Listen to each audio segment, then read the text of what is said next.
How did British and Mughal rule? Study IQ में आपका स्वागत है। मेरा नाम है आदेश सिंह। आज हम समझने की कोशिश करेंगे कि ब्रिटिशर्स ने मुगल रूल को कैसे खत्म किया। जो काम अफगान, राजपूत और मराठास नहीं कर पाए, वो दूर देश से आए अंग्रेजों ने कैसे कर दिखाया। इसका उत्तर जानने के लिए आपको 17th और 18th सेंचुरी एडी में चल रहे पावर स्ट्रगल और सोशो इकोनॉमिक सिचुएशन को अच्छे से समझना होगा। और इसको समझने के लिए आज के इस लेक्चर में हम रेफरेंस लेंगे चाणक्य नीति का, जिसके कुछ प्रिंसिपल्स जैसे साम, दाम, दंड, भेद को कहीं ना कहीं ब्रिटिशर्स ने अपनी स्ट्रैटेजी में न जानते हुए अपनाया। दोस्तों, चाणक्य नीति में साम का अर्थ परसुएशन, दाम का मतलब बाय आउट या ब्राइब करना, दंड का अर्थ पनिशमेंट और भेद का मतलब डिवाइड एंड रूल से होगा। आइए अब ब्रिटिशर्स की स्ट्रैटेजी पर विस्तार से चर्चा करते हैं। Britishers, the modern Chanakya. कहानी की शुरुआत होती है 1600 एडी से। कुछ इंग्लिश मर्चेंट्स आपस में मिलकर एक जॉइंट स्टॉक कंपनी यानी ईस्ट इंडिया कंपनी की स्थापना करते हैं और फिर क्वीन एलिजाबेथ I के रॉयल चार्टर से उन्हें ईस्टर्न वर्ल्ड में ट्रेड करने का एक्सक्लूसिव राइट मिल जाता है। ट्रेड करने के इरादे से कैप्टन हॉकिंस और उनके बाद Thomas Roe Mughal emperor Jahangir के दरबार में आते हैं। वो उन्हें ढेर सारे गिफ्ट्स देते हुए इंग्लैंड के साथ ट्रेड करने के फायदे भी बताते हैं।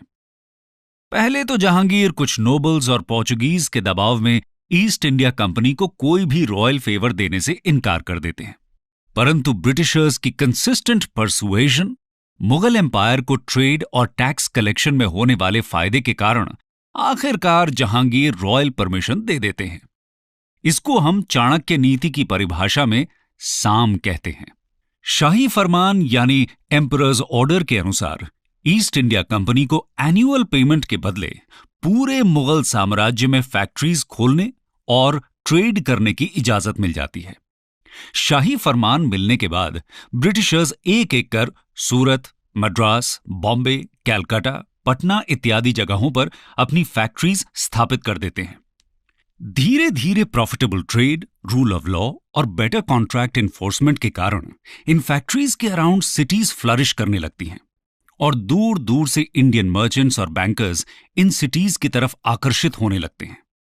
लेकिन अब ब्रिटिशर्स की एम्बिशंस बढ़ने लगती हैं। पहले उनका इंटरेस्ट सिर्फ ट्रेड में था, पर अब उन्हें लगने लगा कि पॉलिटिकल पावर को कैप्चर करने से उनका ट्रेड करना और आसान और प्रॉफिटेबल हो जाएगा। इसी लालच में ईस्ट इंडिया कंपनी 1686 एडी में औरंगजेब के खिलाफ जंग छेड़ देती है, पर अंग्रेजों की सेना औरंगजेब के सामने टिक नहीं पाती और बुरी तरीके से हार जाती है। इस लड़ाई में हुई हार के बाद ब्रिटिशर्स को अच्छे से समझ आ जाता है कि माइटी मुगल एम्पायर को हराने के लिए परसुएशन, ब्राइब और पनिशमेंट के साथ साथ डिवाइड एंड रूल पॉलिसी यानी भेद नीति का भी इस्तेमाल करना पड़ेगा। सबसे पहले ब्रिटिशर्स औरंगजेब के सामने हाथ जोड़कर माफी मांगते हैं और आगे ऐसी भूल न करने की कसम खाते हैं। औरंगजेब भी इंडियन क्राफ्ट्समैन और इकोनॉमिक इंटरेस्ट्स को ध्यान में रखते हुए 15,000 रुपए का जुर्माना लगाकर ब्रिटिशर्स को माफ कर देते हैं और ये माफी इंग्लिश ईस्ट इंडिया कंपनी के लिए आगे चलकर बहुत क्रूशल लाइफलाइन साबित होती है। 1707 एडी में औरंगजेब के मरने के बाद सक्सेशन कॉन्फ्लिक्ट शुरू हो जाता है और कई वीक एम्परर्स के गद्दी संभालने के कारण मुगल एम्पायर डिक्लाइन होने लगता है, जिसका डायरेक्ट फायदा ब्रिटिशर्स को होता है। आइए देखते हैं ब्रिटिशर्स ने इस पावर स्ट्रगल का कैसे फायदा उठाया। Weak successors and the power struggle. Weak successors की प्रेजेंस में मुगल कोर्ट कंस्पिरेसीज और पावर स्ट्रगल का गढ़ बन जाता है। ऐसी नाजुक स्थिति में एम्परर फारूक सियार 1717 एडी में ब्रिटिशर्स को एक शाही फरमान इशू करते हैं। इस फरमान के अनुसार एक एनुअल पेमेंट के बदले ईस्ट इंडिया कंपनी को पूरे मुगल टेरिटरी में ड्यूटी फ्री ट्रेड करने की इजाजत मिल जाती है। इसके अंतर्गत ब्रिटिशर्स अपने गुड्स पर दस्तक यानी कि ड्यूटी फ्री परमिट इशू कर सकते थे, जिसे देखकर कोई भी लोकल रूलर उस पर एक्स्ट्रा टैक्स नहीं लगा सकता था। पर ब्रिटिशर्स इस दस्तक सिस्टम का मिसयूज करने लगते हैं ये देखकर बंगाल के नवाब्स ब्रिटिशर्स को दस्तक का मिसयूज करने से रोक देते हैं और बंगाल में बनी फैक्ट्रीज को फोर्टिफाई करने से भी मना कर देते हैं। इसी बीच पर्शिया के रूलर नादिर शाह पर्शिया को बदहाली से निकालने के लिए 1739 एडी में भारत पर आक्रमण कर देते हैं। इस समय के मुगल रूलर मोहम्मद शाह इस रेड के लिए बिल्कुल भी प्रिपेयर्ड नहीं थे। मुगल कोर्ट में चल रही कंस्पिरेसीज के कारण नादिर शाह बहुत ही आसानी से दिल्ली तक पहुंच जाते हैं और 70 करोड़ की धन संपत्ति, कोहिनूर डायमंड और पीकॉक थ्रोन के साथ पर्शिया वापस लौट जाते हैं। इस लूट से मुगल एम्परर की प्रेस्टीज को इररेपरेबल लॉस होता है, जिससे डेक्कन में मराठास और बंगाल में ईस्ट इंडिया कंपनी दोनों को साइकोलॉजिकल एडवांटेज मिल जाता है। पर इन दोनों पावर्स को यह पता था कि मुगल एम्परर को गन पॉइंट पर हटाना बेवकूफी होगी, क्योंकि मुगल एम्परर भले ही वीक हों, पर वो इंडिया की पॉलिटिकल यूनिटी के ग्रेटेस्ट सिंबल थे। अवध, बंगाल, हैदराबाद, मराठास, ब्रिटिशर्स कोई भी हो, सभी मुगलों की नॉमिनल सुप्रेमेसी एक्सेप्ट करते थे, जिससे उनके रूल को लेजिटिमेसी मिलती थी। अपनी लेजिटिमेसी बनाए रखने के लिए सबसे पहले ब्रिटिशर्स बंगाल के स्ट्रॉन्ग रूलर यानी कि नवाब को हटाने की प्लानिंग करते हैं। पर ब्रिटिशर्स अभी भी इतने स्ट्रॉन्ग नहीं हुए थे कि वो बंगाल के नवाब सिराज-उद-दौला को डायरेक्ट चैलेंज कर सकें। इसलिए वो डिवाइड एंड रूल पॉलिसी अपनाते हैं। आइए देखते हैं कि ब्रिटिशर्स ने चाणक्य नीति के भेद को कैसे यूज किया। Divide and rule policy. सबसे पहले ब्रिटिशर्स बंगाल के नवाब के सेनापति मीर जाफर को बंगाल के बिगेस्ट बैंकर जगत सेठ की सपोर्ट से अपने साथ मिला लेते हैं और 1757 एडी में हुई बैटल ऑफ प्लासी को आसानी से जीतने के बाद ब्रिटिशर्स मीर जाफर को पपेट नवाब बना देते हैं। इधर मराठास जोश में आकर 1759 एडी में गद्दी पर बैठे मुगल एम्परर शाह आलम II से मिलकर उन्हें प्रोटेक्शन देने की पेशकश कर देते हैं। फिर क्या था, मुगल एम्परर की सारी प्रॉब्लम्स अब मराठास की प्रॉब्लम थी। नादिर शाह के मरने के बाद उसका जनरल अहमद शाह अब्दाली फिर से दिल्ली पर रेड करने आने वाला था। 1761 में अब्दाली को रोकने के लिए गई मराठास की सेना थर्ड बैटल ऑफ पानीपत में बुरी तरह से हार जाती है। मराठास की इस हार के कारण इंडियन पॉलिटी में एक पॉलिटिकल वैक्यूम क्रिएट हो जाता है। उधर अब्दाली भी इतना स्ट्रांग नहीं था कि इस वॉर को जीतने के बाद दिल्ली पर कब्जा कर सके। कुछ हिस्टोरियंस बताते हैं कि थर्ड बैटल ऑफ पानीपत से यह तो नहीं डिसाइड हो पाया कि कौन भारत का अगला शासक बनेगा, पर यह जरूर डिसाइड हो गया कि कौन भारत का अगला शासक नहीं बनेगा। ब्रिटिशर्स इस पॉलिटिकल वैक्यूम का पूरा फायदा उठाते हैं।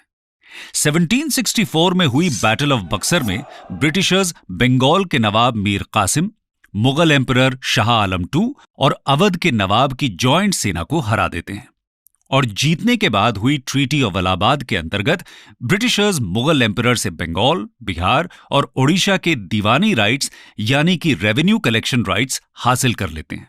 पर थर्ड बैटल ऑफ पानीपत की हार के कुछ सालों बाद ही मराठास, मैसूर और हैदराबाद ब्रिटिशर्स को जॉइंटली डिसलॉज करने की लास्ट कोशिश करते हैं। पर ब्रिटिशर्स अब चाणक्य नीति अप्लाई करने में एक्सपर्ट हो चुके थे। आइए जानते हैं breaking the Maratha Mysore Hyderabad alliance. Britishers सबसे पहले मराठा सरदार्स के बीच हो रही इंटरनल पावर स्ट्रगल को यूटिलाइज करते हुए एक के बाद एक एंग्लो मराठा वॉर्स में सिंधिया, भोसले, होलकर और गायकवाड्स को डिवाइड कर देते हैं। कुछ से दोस्ती और कुछ से दुश्मनी करते हुए ब्रिटिशर्स मराठास को सेपरेट बैटल्स में ओवरपावर कर देते हैं। धीरे धीरे सिंधिया और भोसले लॉर्ड वेलेस्ली की सब्सिडियरी अलायंस एक्सेप्ट कर लेते हैं, जिसके अंतर्गत ब्रिटिशर्स प्रिंसली स्टेट्स को बाहरी खतरों से बचाने के लिए सेना प्रोवाइड करते थे in return of an annual tribute. वहीं दूसरी तरफ हैदराबाद के निजाम को ब्राइब देकर ब्रिटिशर्स एंटी ब्रिटिश अलायंस के सेकंड पिलर को भी तोड़ने में सफल हो जाते हैं। इसके कारण मैसूर के रूलर टीपू सुल्तान अकेले पड़ जाते हैं और बड़ी ही बहादुरी से लड़ने के बावजूद 1799 एडी में हुए फोर्थ और फाइनल एंग्लो मैसूर वॉर में टीपू सुल्तान वीर गति को प्राप्त हो जाते हैं। ये तो रही पॉलिटिकल स्ट्रैटेजी की बात। सोशो इकोनॉमिक पॉलिसी फ्रंट पर भी ब्रिटिशर्स मुगल्स का सूटेबल ऑल्टरनेटिव प्रोवाइड करने की पूरी कोशिश कर रहे थे। आइए समझते हैं कैसे। Socio economic policies of English East India company. Mughals हों या मराठास, सभी 18th century Indian powers same old traditional system follow कर रहे थे। उनके major revenue source helpless oppressed peasants यानी किसान ही थे। पर britishers better trade, commerce, land revenue system और रूल ऑफ लॉ की मदद से इंडियन पॉपुलेशन के कुछ सेक्शंस की लॉयल्टी हासिल करने में सफल होने लगते हैं। उदाहरण के लिए लॉर्ड वॉरेन हेस्टिंग्स के ओरिएंटलिस्ट व्यूज के कारण कई इंडियन एलीट उनके फॉलोअर बन जाते हैं। वहीं 1793 एडी के permanent settlement land revenue system से कुछ जमींदार्स और मनी लेंडर्स उनके खास बन जाते हैं। वहीं लॉर्ड कॉर्नवालिस द्वारा किए गए जुडिशियल और police reforms Lord William Bentinck द्वारा इंग्लिश को हायर कोर्ट्स की लैंग्वेज बनाकर मुगल सिस्टम्स को डिस्प्लेस करने लगते हैं। इसके अलावा 19th सेंचुरी में ब्रिटिशर्स द्वारा किए गए एजुकेशनल और सोशल रिफॉर्म्स के कारण राजा राम मोहन रॉय, ईश्वर चंद्र विद्यासागर जैसे सोशल रिफॉर्मर्स उनके सपोर्टर बन जाते हैं। 1857 का रिवोल्ट आते आते कुछ upper caste zamindars, princely states के राजा, अर्बन एरियाज में रहने वाले एलीट्स और ब्रिटिश आर्मी में एम्प्लॉयड कुछ अनटचेबल कास्ट्स ब्रिटिश रूल के हिडन बुलवर्क्स बन जाते हैं। इसी लेजिटिमेसी के कारण 1857 एडी में फाइनली ब्रिटिशर्स एक अनसिविलाइज्ड तरीके से मुगल डायनेस्टी को खत्म कर देते हैं। Last Mughal emperor Bahadur Shah Zafar II को बंदी बनाकर रंगून भेज दिया जाता है और मेजर विलियम हडसन सारी हदों को पार करता हुआ बड़ी ही क्रूरता से अंतिम मुगल राजकुमारों को मौत के घाट उतार देता है। जिस जगह पर यह हुआ उसे आज भी खूनी दरवाजा के नाम से याद किया जाता है। आइए अब इस लेक्चर को समराइज करते हैं। समरी। ध्यान से देखा जाए तो मुगल्स अपने इंटरनल वीकनेसेस, कोर्ट कंस्पिरेसीज और ट्रेडिशनल सोशो इकोनॉमिक बैकवर्डनेस के कारण 19th सेंचुरी तक मिलिटरीली इररेलेवेंट हो गए थे। पर ब्रिटिशर्स बहुत ही शूडली अपने कॉलोनियल रूल को लेजिटिमाइज करने के लिए मुगल एम्परर्स को 1803 से 1857 एडी तक सिर्फ एक पॉलिटिकल फ्रंट की तरह इस्तेमाल करते हैं। लेकिन एक broader socio economic and political base तैयार होने के बाद वे 1858 एडी के क्वींस प्रोक्लेमेशन या गवर्नमेंट ऑफ इंडिया एक्ट के साथ मुगल रूल को फॉर्मली ओवरथ्रो कर देते हैं। 20th सेंचुरी आते आते इंडियंस को ब्रिटिशर्स की व्हाइट मैन्स बर्डन थियरी में लूप होल्स नजर आने लगते हैं और एक लंबे फ्रीडम स्ट्रगल के बाद Bharat finally rule of constitution के साथ कॉलोनियल रूल से आजाद हो जाता है। दोस्तों, ये थी कहानी ब्रिटिशर्स के मुगल्स को डिस्प्लेस करने की।